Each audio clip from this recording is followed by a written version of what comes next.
COVID-19 has caused a lot of misery all around, but especially inconvenienced parents. In the dark days of the pandemic, schools closed for months, and the problems of virtual learning left people angry. I was mad the school was closed and there didn't seem to be any plan or any idea on when it would reopen or how it would reopen or anything. Todd Kaufman's a dad in Virginia, where last year frustrations over these closures slammed into the nation's culture war and tipped an election. In a stunning victory, Republican Glenn Youngkin won the Virginia governor's race, a major political turnabout in a state that had been trending increasingly blue. Our kids can't wait. We work in real people time, not government time. It all started in a place called Loudoun County.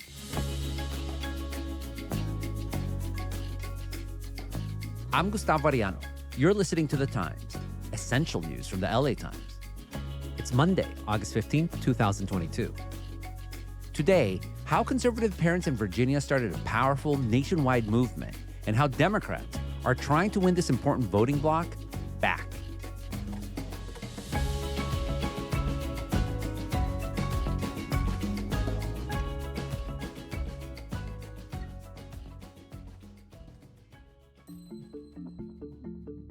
This episode is part of our ongoing coverage of the 2022 midterm elections, some of the most contentious midterm elections that this country has ever seen.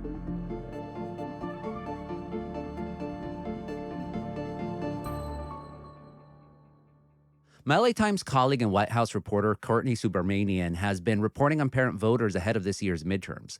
Courtney, welcome to the Times. Thanks for having me. So already political observers are pointing to what happened in Loudoun County last year as a political revolution. But what exactly happened? Well, I think it's important to first acknowledge Loudoun County's history. It's one of the wealthiest counties in the nation, and it's located in Virginia's northern suburbs, just outside Washington, D.C. But it has grown more diverse over the last couple decades. It was about 85% white in 2000 and just barely 60% white in 2020. And I think those demographics reflect the politics, much like Virginia's recent political shifts from red to blue a few years back. And also it's struggled with a racist past, and the schools were among the last in the country to desegregate. So a lot of folks I spoke to pointed out that it wasn't on accident, that it sort of became the face of the nation's culture wars last year, which is what happened. What we saw started as a brewing frustration over pandemic learning, school closures, mask mandates. Kids are not dying from COVID, and they do not need to wear masks. Where is my body, my choice? So it only works for abortions and transgender? Nothing else? Where is your medical degree? And that sort of quickly converged with the public school district's attempts to correct what a third-party audit found to be systemic racial discrimination in the system. So we saw the school create this equity plan, and that sort of roiled some right-wing anger over curriculum like critical race theory, which is a university-level academic framework that's not even taught in Virginia's public schools. My children will not be victimized by forced exposure to racist, divisive, anti-American, Marxist, communist messages propagated by CRT. And a separate proposal to give transgender students access to restrooms of their preference. How does spending millions of dollars on retrofitting bathrooms for 50 students affect the 81,000 students academically? So this all sort of created the perfect storm that spilled into school board meetings. This is an unlawful arrest. I have a First Amendment right. We saw parents descend on these meetings and take out their anger on school board members. You need to be arrested. I am disgusted by your bigotry. Over COVID-related restrictions, but also some of these more hot-button issues. Public comment is now ended. We will move to our next agenda item.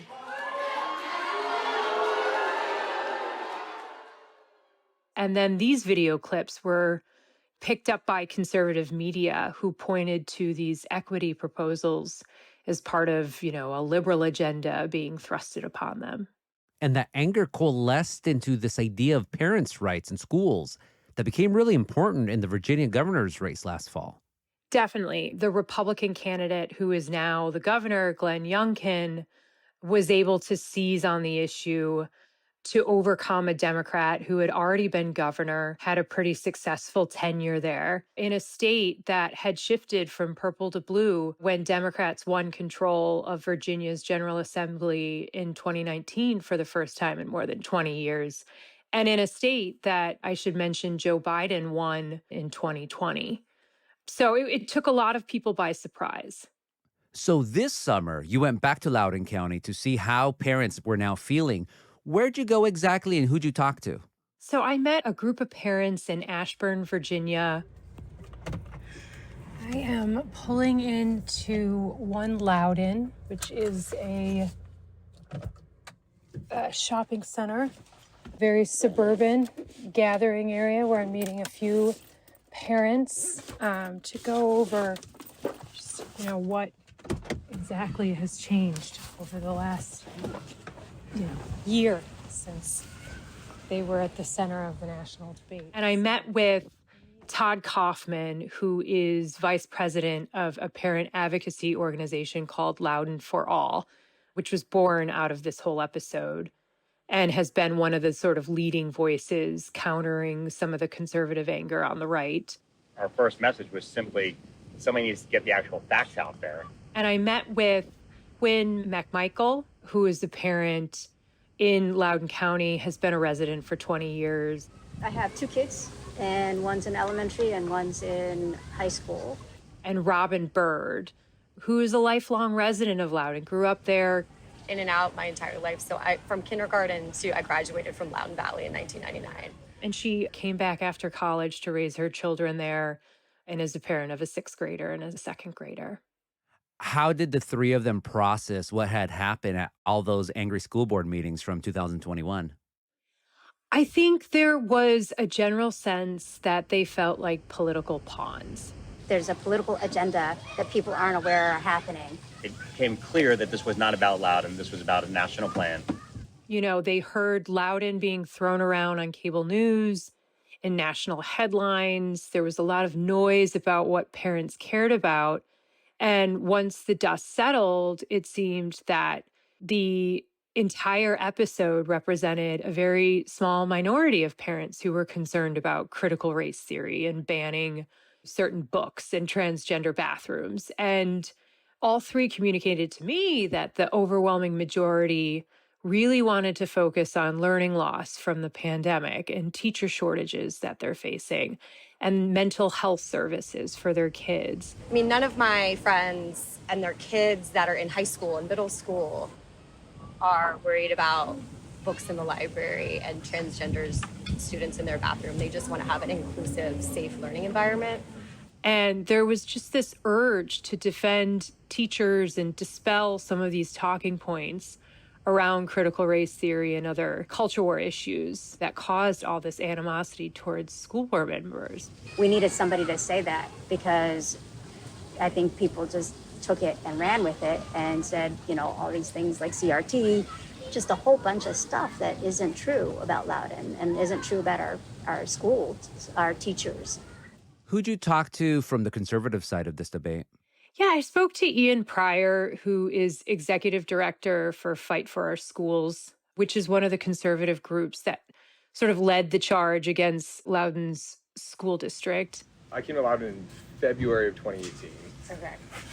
And at the time I was at the DOJ. He's a Republican strategist who worked for the National Congressional Committee. He was a spokesman in the Trump administration's Department of Justice. He told me that he waded into the public debate in the wake of protests over George Floyd's death, which of course prompted a national reckoning on race. One of the things that sort of, at least for my purposes, generated my involvement in this was summer 2020, George Floyd happens, and cancel culture just goes through the roof, right? And so there was... He pointed to a particular case in Loudoun of a white high school student who was dropped from the University of Tennessee's cheer team and ultimately withdrew from the college after one of her classmates posted a 3-second video of her using a racial slur from 3 years prior. Start seeing all these things, and it's just like, this is crazy. I mean, what's going on here? That's kind of what I was seeing at that time. He also said that he saw some gaping issues with First Amendment and free speech issues with the school's equity plan, which, he said was just an example of some mismanagement by the school board, which sort of led him to wade into the debate and get engaged on these issues. So even though they were on different sides of the argument, was there any common ground in looking back on what had happened a year ago in their home county? Yeah, I think consensus was none of them expected this to spill into a national dialogue on school policy. I promise you, nobody on the school board thought they were going to be dealing with this as the primary thing. Most of these people, if you listen, even you talk to them, they were like, we thought we were going to be doing budgets. Like, how much money does the arts department get? Let alone that it would dominate the state's gubernatorial race. Loudoun became this sort of shorthand for school culture wars, and I think both sides didn't see that coming. The delusion of some people to think that this is like nefarious or this is all to win elections. We never did anything we did to win an election. And what's interesting about that is that it's supposed to be ground zero for the parents' rights movement. And the strategy itself failed in the gubernatorial race. Youngkin still lost Loudoun County by an 11-point margin. Wow. Yeah, it's pretty crazy. Huh. Coming up after the break, how Republicans adopted the lessons of Loudoun County.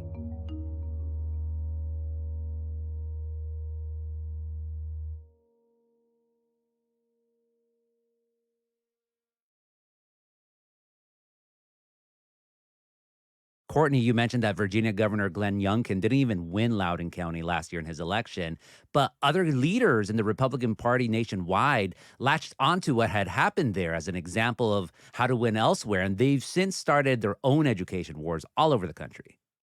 Yeah, I think this is an issue that has been salient in more red-leaning states.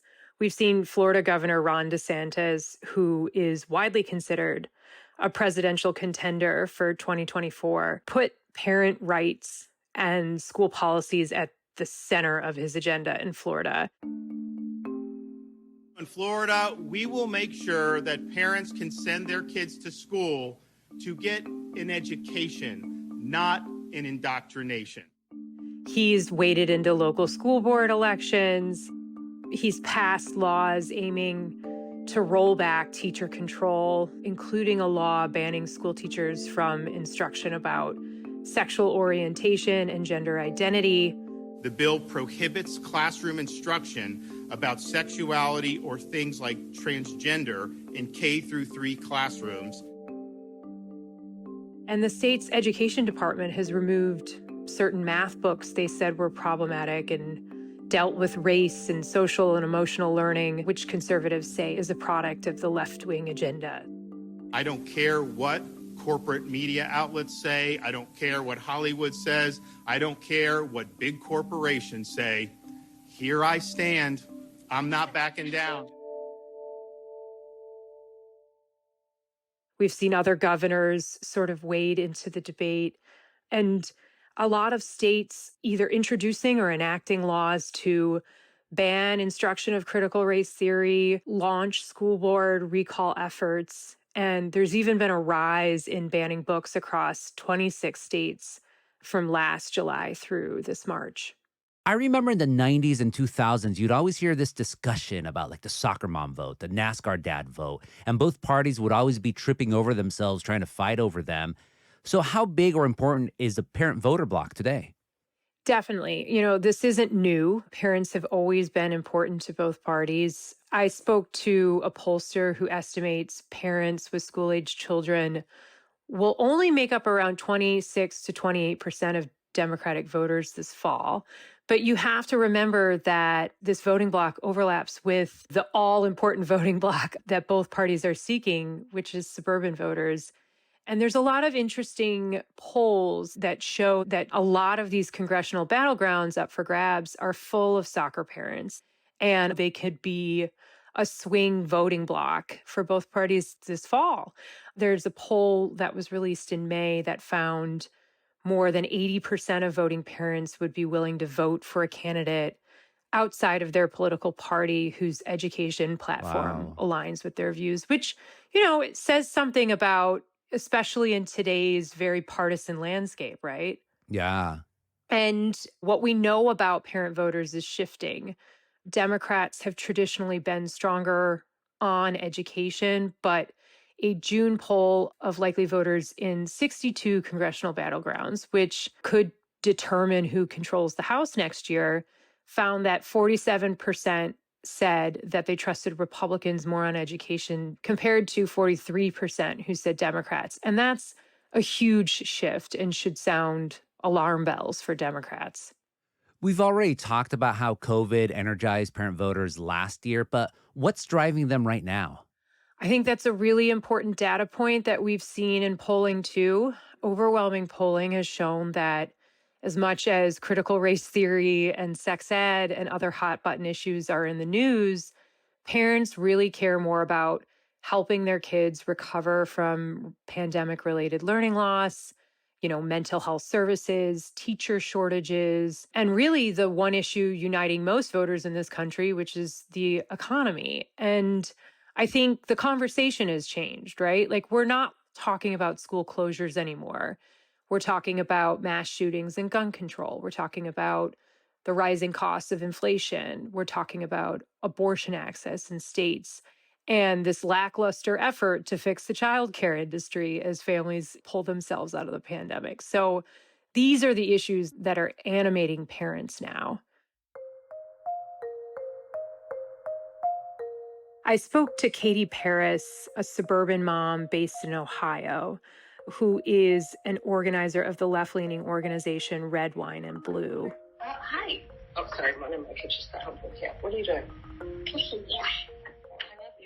And she regularly talks to moms across the country, and the way she put it, I always said that I thought this extremism at school board meetings would backfire because suburban parents don't like extremism. Regardless of your politics, parenting was very hard during the pandemic. While it's easy to, point your finger and blame a boogeyman, like critical race theory, the issues are much more systemic for parents now. And the challenges in front of us were and continue to be things like substitute teacher shortages, the resources that our classrooms need, basic stuff. More after the break.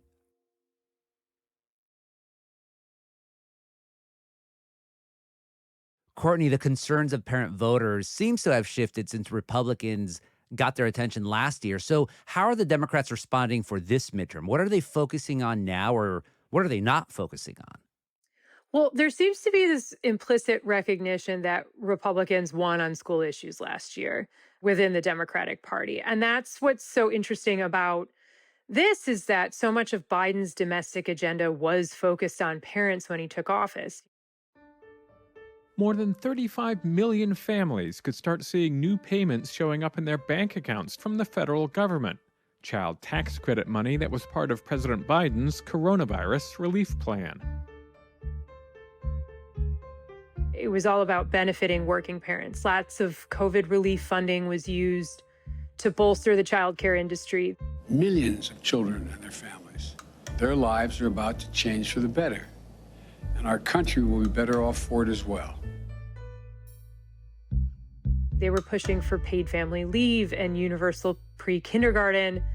And all of these policies sort of vanished from the agenda because of the party's narrow legislative majorities in Congress. The child tax credit, which at one point was considered a crowning achievement for Democrats, expired in December. So we have seen a bit of a pivot from Democrats, which is to focus on the economy, focus on safety in schools with regard to gun violence and on abortion and some of these broader issues that are galvanizing parents, but other voter blocs as well. And they're mostly avoiding the culture war issues animating Republicans around the country around race and book banning and bathroom policies. I think there's certainly an acknowledgement that there should be a premium placed on parent choice. And one example of that is the Biden administration created a parent council earlier this summer that elevates parent organizations to work with teachers on policy, which of course is an implicit recognition that the issue certainly was successful in the way that Republicans used it. But they are focusing on broader issues that touch the school, but also touch a lot of other different voters. Yeah, and people have been saying that the midterms are going to be really tough on the Democrats. Did you talk to any Democratic candidates about how they're trying to reach parents? Yeah, I spoke to Democratic Congressman Tom Malinowski in New Jersey, who flipped the state's 7th district from red to blue in 2018 and then eked out a win in 2020. Thanks to redistricting and a new congressional map, he's a frontline Democrat vulnerable to a Republican takeover. So I spent some time speaking to him, his campaign. Parents in New Jersey, like everywhere, want to be involved in their kids' education. They're capable of being concerned when they hear politicians telling them that the teachers are presenting inappropriate things in school. They're also capable of being very angry when they learn that what they're being told is not true.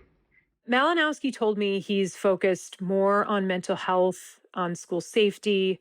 We want to make sure our kids are protected, but also well educated and also safe from the things that really threaten them, not this made-up culture war stuff that's being imported from other states. He's talking about tackling inflation and the cost of diapers and formula and bringing gas prices down. And this is a result, he said, of several parent roundtables that he's held to try and understand what his suburban parent voters want.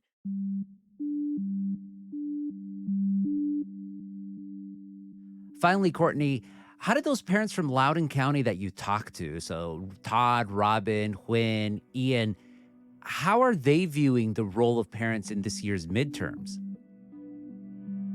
I think they're energized, maybe not about COVID restrictions and mask mandates, which is what certainly animated these folks last year, but it's definitely brought parents back into the conversation on broader issues that touch schools.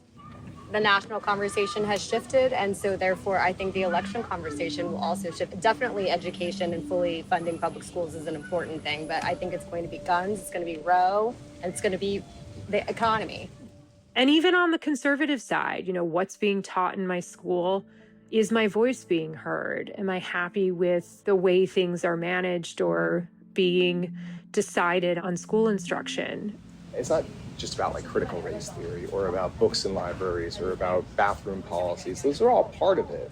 But really it's about, school systems being captured by something other than their electorate. And they're not in touch with their electorate. I think a lot of the questions certainly have shifted over the last year since we saw the sort of rise of this parent anger. But it's very much the effect of 2 years of pandemic parenting. And I think it's, in some ways, awoken parents as a voter bloc. Courtney, thank you so much for this conversation. Thank you.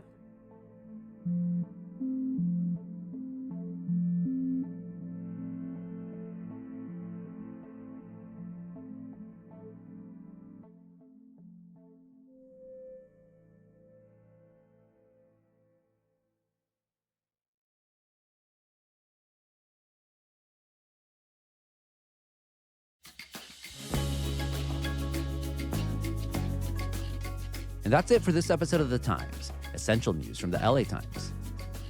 Kasha Brasalian was the hef on this episode, and Mario Diaz mixed and mastered it. Our show is produced by Shannon Lynn, Denise Guerra, Kasha Brasalian, David Toledo, and Ashley Brown. Our editorial assistant is Madeline Amato. Our intern is Surya Henry. Our engineers are Mario Diaz, Mark Nieto, and Mike Heflin. Our editor is Kinsey Moreland. Our executive producers are Jasmine Aguilera, Shani Hilton, and Hiba El Urbani. And our theme music is by Andrew Ebin. Like what you're listening to? Then make sure to follow the Times on whatever platform you use. Don't make us to put you at podcasts. I'm Gustavo Arellano. We'll be back tomorrow with all the news and desmadre. Gracias.